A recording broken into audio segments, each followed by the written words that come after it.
The essence of development. Development is not an external checklist of roads, hospitals, or material goods.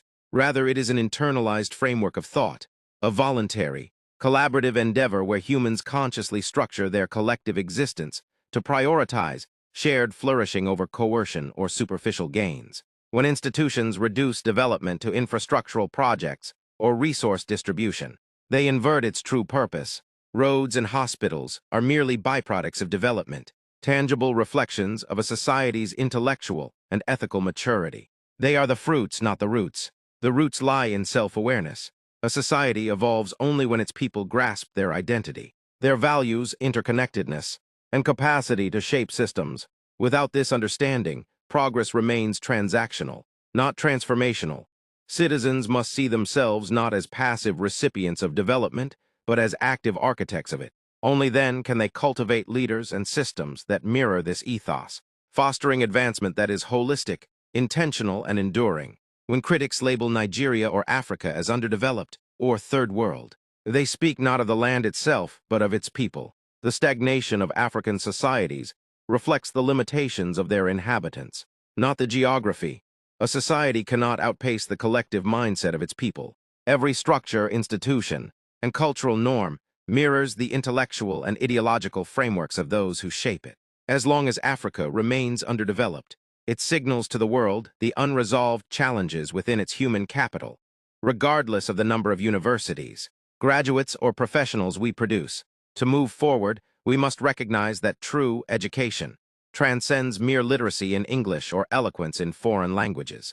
It demands redefining progress through systems that prioritize African values, indigenous knowledge, and culturally rooted innovation.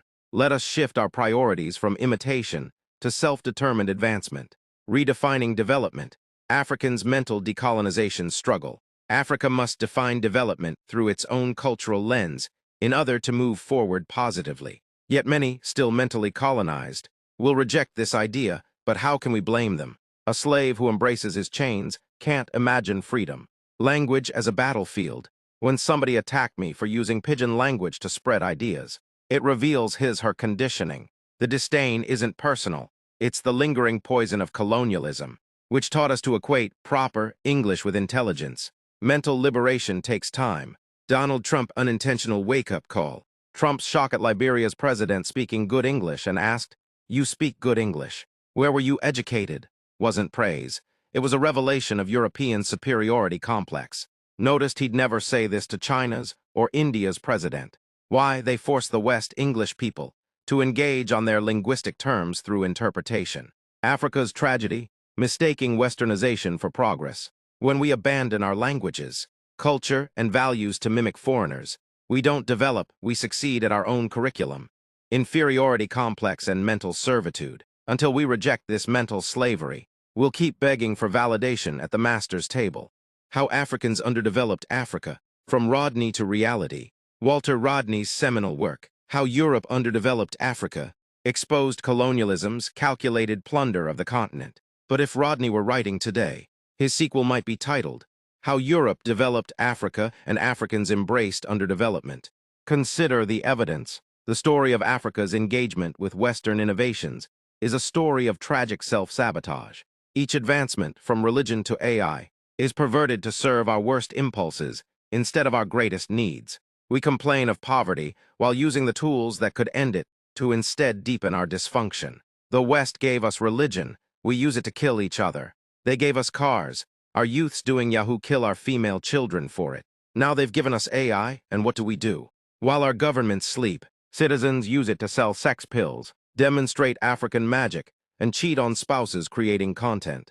Meanwhile, a technology that could finally make education accessible in our own languages is ignored. This is a profound failure of vision. AI, a product of human intellect, is on track to surpass the collective output of African innovation, not because we are incapable, but because we misdirect our energies. Without a strategic shift, Africa risks declining from a mere dumping ground for foreign goods to an irrelevance, a dustbin of global progress, incapable of even being recycled.